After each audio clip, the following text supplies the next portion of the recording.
Hi there, welcome to my kitchen.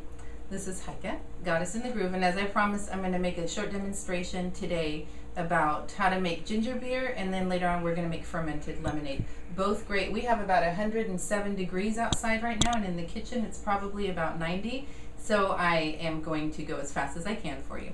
This is one of my favorite books I wanted to show you. This actually has the ginger beer recipe in it and a whole bunch of other things. It is called Wild Fermentation. Great for your library if you want to do more of this. So I'm going to show you some of the things you need, and then I will show you the process. The process that's in here, and I do it a little bit different, so I'll show you my way too. So first of all, you're going to need some of these bottles. Now, these are called Grolsch bottles. You can buy them, or you can do what I do, which is you can go into the natural food store and get, this was actually root beer, and they were 99 cents, and so we drank the root beer, and now we have the bottles and recycled them. You can use, whoops, you can use beer bottles. So if you get the big beer bottles, you can reuse those. And then also there's lemonade bottles that have the little flip top. The one thing you need to make sure of is whatever you use, it has to have a really tight fitting top, because otherwise this can explode on you. Because ginger beer is fermented, and so it has a lot of carbonation. Okay, first of all, the one not so good thing about ginger beer is if you see it today, you can't drink it tomorrow because you have to make a ginger bug. Now I want to just show you. This is a finished ginger bug. And I want to have you look in here because it's bubbly. If you can see the bubbles in there, this is what happens after it ferments. And basically what this is, you'll have the recipe on my website, is cut ginger and sugar. And I wish you could smell it because it smells just a little bit like alcohol. And there is a little bit of alcohol in fermentation, but it's nothing major, and kids can drink it. But if you're pregnant, I don't know. You have to kind of decide that yourself. So this is a ginger bug. This is about a week and a half old. And this is what you're going to need to start your ginger beer. And so we'll go to the next steps. The other thing you're going to need is sugar. And you want to use real sugar, no honey, because honey has antibacterial properties, and so you don't want to use honey. You want to use plain sugar. You can actually use sucanat, or you can use organic sugar and stuff. I'm just using plain white sugar. You need 2 cups of that. And then you need ginger root. And I get my ginger root at the Asian store because it's always fresh and it's a lot cheaper than anywhere else. And you can tell if it's fresh, you can smell it. And then also it has to be, I can show you this one. It's nice and firm and stuff. You can kind of feel it. It's not wrinkly. It should never be wrinkly. So wrinkles is old, just like with us. And if you smell it, and then if you cut it, it has to be juicy. Like I'll show you this one. It's really juicy. And most of the time, like in the Asian store, they use a lot of ginger, so you'll get that. And you want to cut up about a 3-inch thick piece of that. And then you need some lemons, 2 actually. And that's it. And then we'll go to the next step. Okay, so what you want to do is you want to get about a ½ gallon of water to boil. That's what I'm doing. And a good measure is I just take these gallon mason jars. You want to put one in the pot and keep the other one ready because you're going to need that later.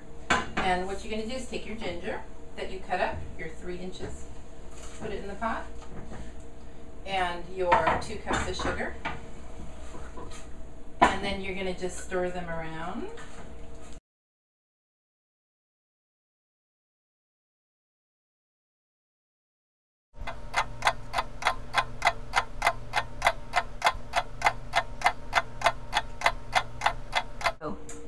Okay, so now this is boiled for 15 minutes and it's cooled off. I've actually added the other ½ gallon.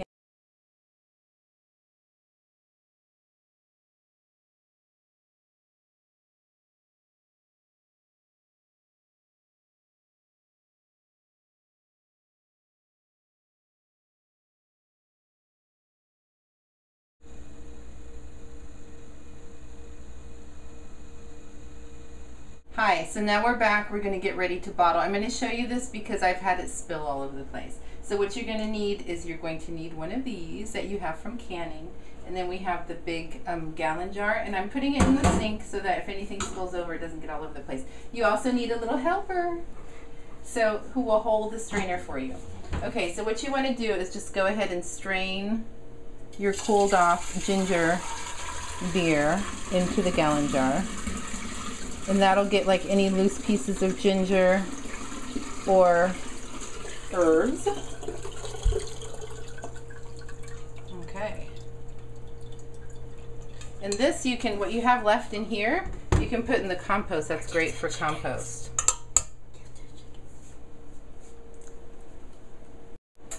Okay, so after you have it in the gallon jar, the reason I do this is because it makes it a little bit easier to fill into the bottles. So to fill it into the bottles, you'll need one of these. And of course you have your Grolsch style bottles. Now I showed you some of the different bottles, but you want to try to get the dark ones because the dark ones are better. They keep the light off of your fermentation, and it's just better when you're fermenting. So if you can find dark ones, again, those are the better ones. You can buy these too, but they run about $3 to $4. So I think recycling and having root beer is the better way to go. Okay, so you want to go ahead and just, you put your little thing in there. And now, I still do this over the sink because I always make a mess. So what you want to do is you want to fill it, but not all the way to the top. I'm going to show you on this one. Because what happens is as this ferments, it the carbonation, it really starts to grow and bubble up. So I don't know if you can see that here. I'll hold it up against the window a little bit. You see I have like this whole piece left over, and then you can just pop this closed and it's good. And then what I actually do is I put these little labels, these are just the normal like sticky labels, and I write down what it is and I put the date, because what you want to do now is when you're done filling everything up, you want to go ahead and put these in a dark place somewhere where they can ferment for 2 weeks. And one of my tips is to put the date 2 weeks out into your phone or into your calendar. That will beep and remind you, because you do not want to leave these. There you go, your ginger beer. You don't want to leave these much longer than 2 weeks because they can't explode. And later on when you're done, when they're done after 2 weeks, you don't want to just pop it open and check it. What you want to do is put it in the refrigerator first, because they need to cool down before you open them, because otherwise they will explode. And then you want to open it very slowly. Like with these bottles, it's good because you can, you can kind of pop this thing open and then it sizzles out. And what's going to happen is it's going to rise up. And so you want to open it real slowly, close it, open it. It takes a little while, but it's worth it. And then you'll have this fabulous ginger beer. Enjoy.